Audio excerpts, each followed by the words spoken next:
This video was requested from one of our friends, and they wanted to know how the Big Boss worked. So we're here just to give a little demonstration on how it works, and we're gonna show you what we do. Hi.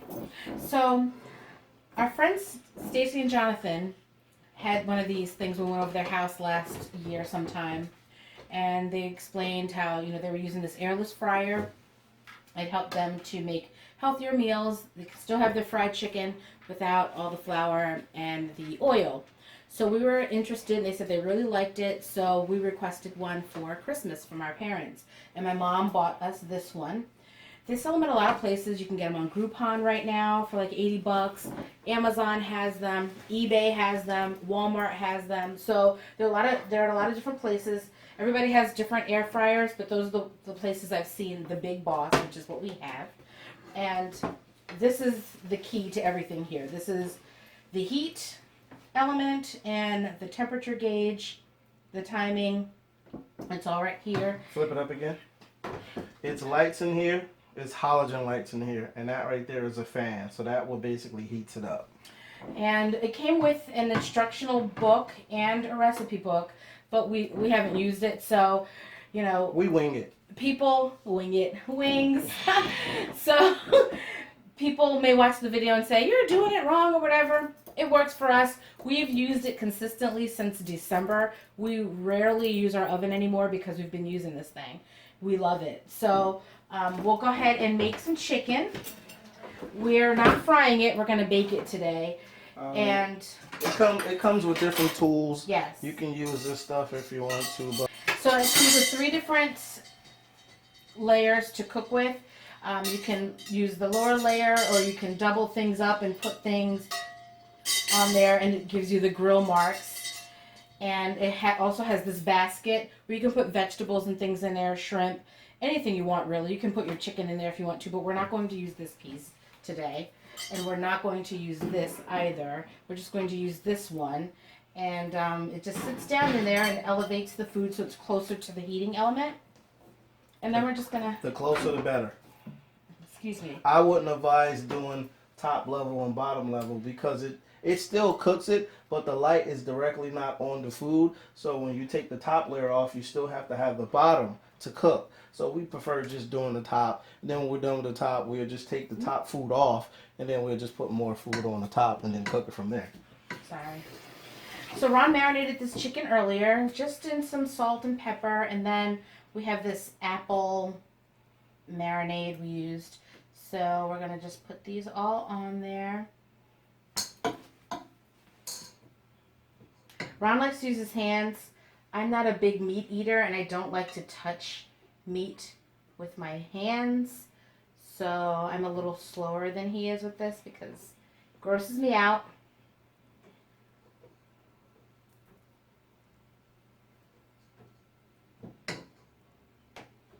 And you try not to crowd them in there too much.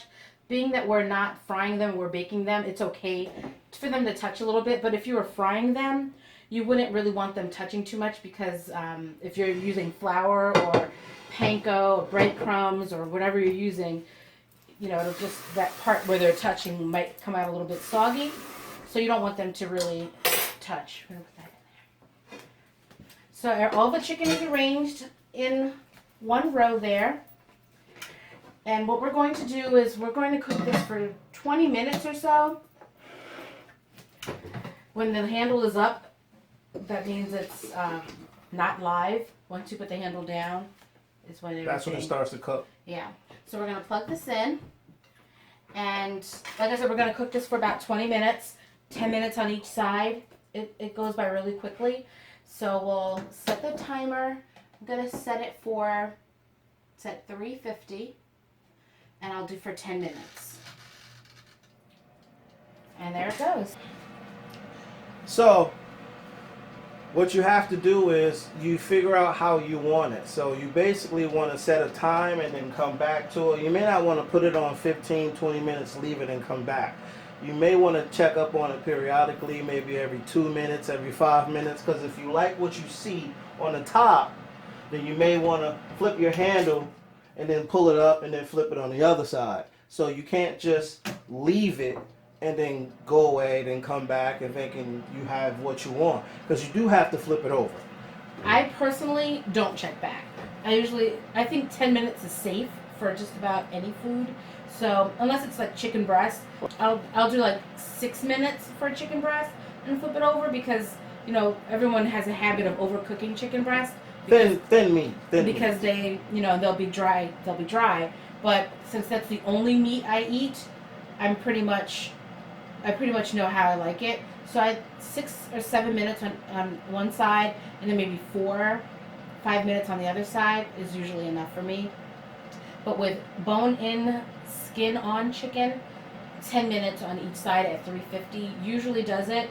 Sometimes they like theirs a little bit more crispier, and especially if it's a really good marinade with like honey or something in it. They like it to be crispier because it gets those caramelized, darker bits on it, and they really love that. And I like fried food, so this stops me from eating fried food in oil. So this is better for me, and I'm trying to eat healthier. And I don't know if you can see because it's getting a little misty down there now, but all of that extra liquid that's in chicken and the fat and stuff is actually dripping down into the bottom away from the food. And just in case you guys were thinking about it, I'm going to tell you. This is not easy to clean. It's a bit of a pain to clean, especially the what you put your food on in these grates. They're not, you soak them. What you need to do is when you're done cooking, take those grates out, put it in something like hot water or warm water and soak it, and it's much easier. If you just take the food off and leave it, it's a pain to clean it later. Yeah. We did 10 minutes on one side and we did 6 minutes on the other. Okay. And this is what the chicken looks like. We're going to take this off. I'll put some on the plate. And it's still nice and steamy. That's how we like our chicken. You guys may think that's burnt, but that's how we like our chicken. Maybe you may want to do it a little bit less time on there, but that's where we like our chicken in this house. It has the nice little caramelized bits from the marinade that we used. And that's it. So we just did enough chicken for, really, this is just for Ron and my nephew. But we did enough chicken for 2 people in under 20 minutes. So I don't think they sell a bigger one than this, but this is the biggest one that we have seen. And this particular one cost $80. $79.99. They have a smaller one at Walmart that's $39.95. But this for the size of our family, that would never work for us. And this one is a 16 quart. So and that's that. When this cools off, this comes out of this little holder here, and I'll put it in the sink, fill it with water so that it's easier to clean. Usually I just flip this over so that it's nice, gets in the water, and we can clean it. And that's it. We'll just let that soak for 10 minutes and wash it out. Chicken's all done. That's the result. And that's the Big Boss. It's still soft, but it has a little crunch to it a little bit. You can fry in this thing. They recommend cornflakes, which you can buy actual cornflakes. You can use the actual cereal, or where the breading is for panko and breadcrumbs and stuff. They actually have a a cornflake coating for your chicken. We've tried that. That came out pretty crunchy. We seasoned it like normal. We breaded it and then we put it in there, and it had a nice little crunch to it. So that's that. If you have any questions, let us know, and we'll try to help you out. Yeah. Thanks for watching. Peace.